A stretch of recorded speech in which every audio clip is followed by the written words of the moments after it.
Merci, on va passer immédiatement à la deuxième session des présentations. Et candidats, Vizen. Vizen ou la Vizen? Merci. Vizen, comme son nom l'indique, la Vizen, la vie tranquille. Merci. Bonjour à tous, je suis Esma Alaoui, fondatrice de Vizen.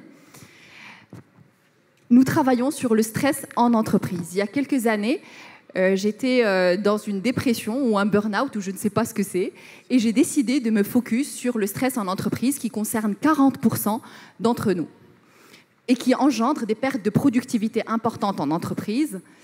Et aujourd'hui, au Maroc, nous avons uniquement 500 psychiatres. Pour l'ensemble des Marocains, nous avons donc décidé de nous concentrer sur la prévention en créant une feel-good culture basée sur les piliers du bien-être en entreprise et en inventant une Vizen Box pour déstresser en entreprise. Vous pouvez aller la tester à l'Observatoire de la qualité de vie au travail, juste à côté. Elle est basée sur la virtuelle réalité pour pouvoir vous détendre en entreprise. Au lieu d'aller crier sur un collègue ou vous fâcher avec un collègue, vous rentrez dans la Vizen Box.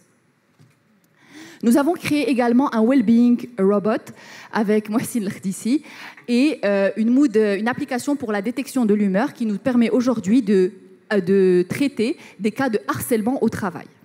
Nous sommes une équipe de passionnés et nous avons réussi à mobiliser avec nous les plus grands psychiatres du Maroc, comme professeur Moussaoui, docteur Thiel.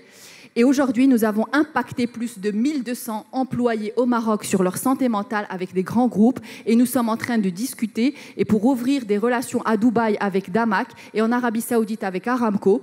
Pas plus tard que la semaine dernière, on a gagné à Paris le prix de Women in Gen AI grâce à notre application que nous avons proposée à l'assurance maladie.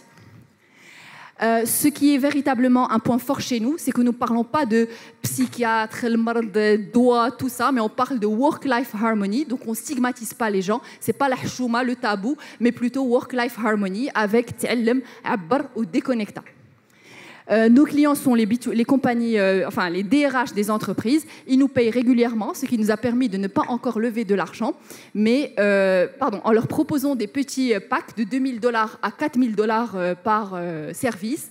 Et nous allons lever actuellement un investissement de l'argent pour aller au Middle East. Alors pour Inouï, nous proposons d'avoir les employés les plus heureux au Maroc, puisqu'ils seront heureux d'aller au travail tous les matins. Donc nous souhaitons travailler avec eux.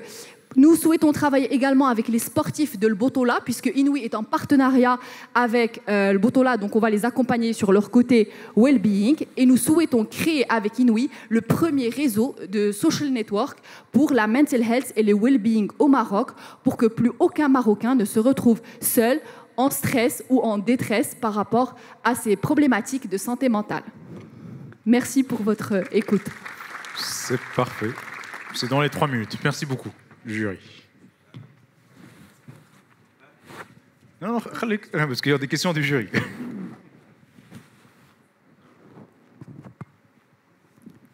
Merci pour la présentation.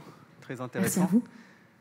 Et moi, j'aimerais juste comprendre un peu dans le mix de votre business, de vos revenus. Quel est le mix entre l'app, subscription et le hardware, parce qu'il y a les deux, il y a la partie software et il y a la partie hardware. Et comment est-ce que, la deuxième question, c'est comment est-ce que vous arrivez à convaincre un RH, c'est quoi votre pitch commercial, c'est quoi l'USP? Très bien. Mais je vous remercie pour cette question. Ça me permet de rebondir sur notre Wellbeing Dashboard. Nous sommes sous le 3e ESG Goal, qui est Advanced Mental Health in the Workplace. Et les DRH ont un budget pour traiter le well-being de leur entreprise. Ils sont même, ils sont même tenus de le faire. Donc en fait, aujourd'hui, on leur donne à la fin de l'année un well-being dashboard qu'ils peuvent intégrer dans leur audit report. Et le premier argument, c'est le well-being de leurs employés. On va faire de la rétention d'employés et vous allez avoir une entreprise qui va attirer les meilleurs talents du Maroc.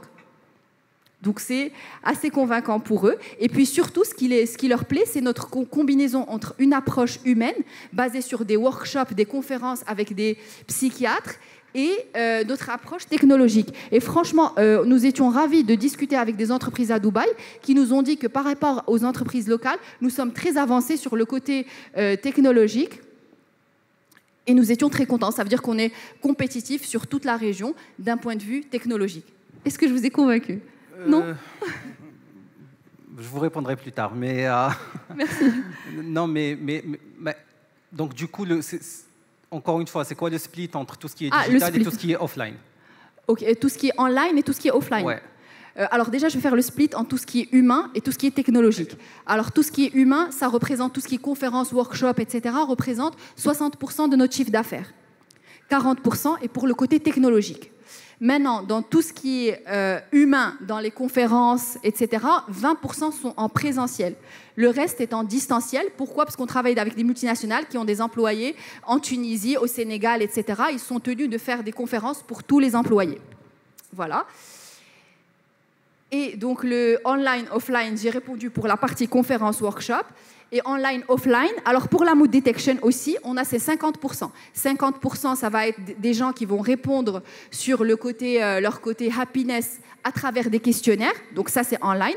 Et 50% de nos clients nous demandent de venir faire des deep interviews avec eux. C'est-à-dire qu'on va écouter leurs employés pendant 1 heure parler. Et ensuite, on prend toutes ces interviews-là, on les intègre dans l'intelligence artificielle qui va nous sortir des thématiques et va même nous sortir des cas de harcèlement.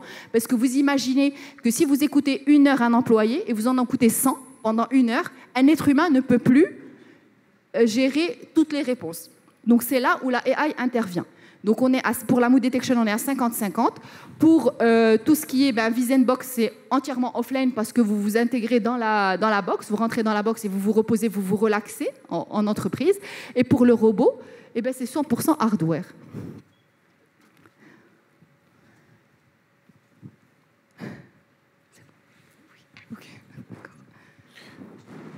Merci. Je ne sais pas si vous avez d'autres questions. Oui, question bête. Pourquoi vous êtes là? Aujourd'hui, parce que véritablement, c'est aujourd'hui, moi-même, j'ai vécu une dépression, un burn-out en entreprise et j'ai toujours pensé que ça n'arrive qu'aux autres.